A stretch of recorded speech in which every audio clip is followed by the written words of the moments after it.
یہ بہت علمی بیان ہے اور پھر سوال جواب بھی ہیں۔ دیکھیے شروع کے 10 منٹ آپ سنیں کس قدر ڈاکٹر عثمانی رحمۃ اللہ علیہ شوق رکھتے ہیں اور لوگوں سے مشورے بھی لے رہے ہیں کہ کوئی ایسا کام کرو، ایسے مشورے دو کہ تیزی کے ساتھ یہ دعوت پھیلے۔ پھر جدید ٹیکنالوجی کا ذکر کر رہے ہیں، پھر پرنٹنگ پریس، پھر کیسٹیں، پھر سب کچھ۔ تو اللہ کے بندو غور کرو، اسی حوالے سے ڈاکٹر صاحب نے یہی فتویٰ دیا ہے کہ ایمان اور اسلام کے لیے اس ویڈیو کا استعمال بھی کریں تو یہ بالکل جائز ہے، کسی حدیث کا انکار نہیں ہوتا ہے۔ تو یہ ڈاکٹر صاحب کی جب بیان اس انداز سے سنے پھر یہ جائز بھی ہے، تب اللہ کی رضا کے لیے اس دعوت کو تیزی سے پھیلانے کے لیے، کیونکہ یہ جدید ٹیکنالوجی میں آپ دیکھیں ہر بندے کے ہاتھ میں یہ موبائل ٹچ سکرین والا خاص کر ویڈیوز دیکھتے ہیں۔ اور آج کل تو کافی فون وغیرہ بھی آتے ہیں کہ آپ کا یہ بیان سنا، آپ کا یہ ویڈیو دیکھا ہے، تو ہر طبقے کے لوگ اس کو دیکھتے ہیں، سنتے ہیں۔ تو اللہ کی رضا کے لیے یہ معاملہ کیا ہے اور بالکل ایک جائز چیز ہے۔ حیرت ہوتی ہے ایسے لوگوں کے اوپر کہ جو ایمان کا دعویٰ بھی کرتے ہیں، توحید کو پسند ہونے کا اور شرک کا رد کرنے کا، پھر جب توحید ویڈیوز کے ذریعے بھی پھیلائی جاتی ہے تو ان کو تکلیف ہونا شروع ہو جاتی ہے۔ یہ بڑا خطرناک معاملہ ہے بھائی، یہ بہت ہی ان لوگوں کو سوچنا چاہیے۔ اللہ تعالیٰ ان کو سمجھ دے اور اللہ کی رضا کو حاصل کرنے کا ایک شوق ان کے اندر پیدا ہو جائے۔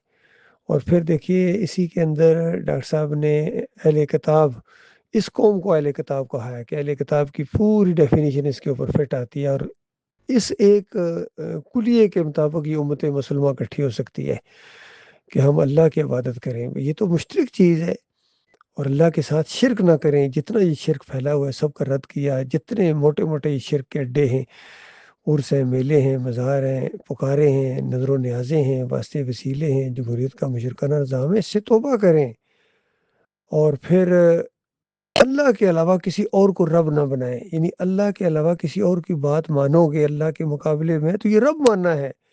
یہی چیز کہی گئی تھی جماعت والوں کو کہ دیکھو اللہ نے کتنا صاف عقیدہ بیان کیا قرآن کے اندر انبیاء کا۔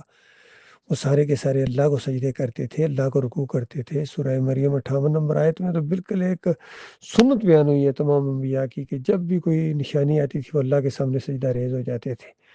تو یہ چیز کہاں سے لے کے آگے ہو کہ پورا خاندان یوسف علیہ السلام کے سامنے سجدہ ریز ہو گیا؟ یہ کیوں اتنا بڑا تم نے کفر گڑھا ہے؟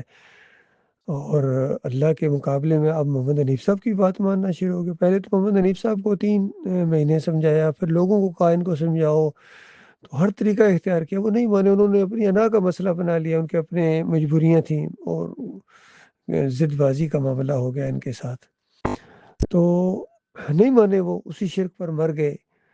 تو اب اللہ کے مقابلے میں تم کیوں بات مانتے ہو؟ عبداللہ عمر دورانی، قاری خلیل الرحمان، منور سلطان، حکیم رمضان اسی شرک پر مر گیا۔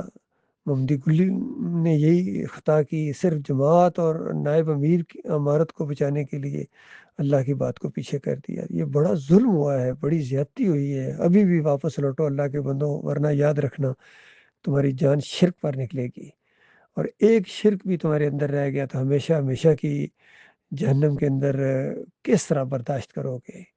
تو کیا تم لوگوں کو زیادہ اچھا لگتا ہے کہ محمد حنیف کے ساتھ ہمیشہ کی آگ میں رہو، اور تمہیں ڈاکٹر عثمانی رحمۃ اللہ علیہ اور ان کے ساتھیوں کے ساتھ جنت میں جانا پسند نہیں ہے؟ کیونکہ ڈاکٹر عثمانی رحمۃ اللہ علیہ کی جو دعوت ہے خالص قرآن و حدیث کے دائرے کے اندر ہے، خالص اللہ کی رضا اس میں نظر آتی ہے، اور شرک کا رد اس میں نظر آتا ہے، اور امت مسلمہ اسی ایمان عقیدے کی بنیاد پر دوبارہ اٹھ سکتی ہے۔ کوئی اور راستہ نہیں ہے، کوئی اور کہیں سے کوئی امید کی کرن بھی نہیں ہے سوائے ایمان خالص کے۔ اللہ کے اوپر بھروسہ اور نبی علیہ السلام کا طریقہ اور صحابہ کرام کا طریقہ اختیار کریں گے تو کامیابی یقینی ہے۔ جس نے یہ فیصلہ کر لیا اس کی کامیابی تو ہو گئی، کوئی ایک بھی اس بات کو نہ مانے لیکن وہ بندہ تو کامیاب ہو گیا۔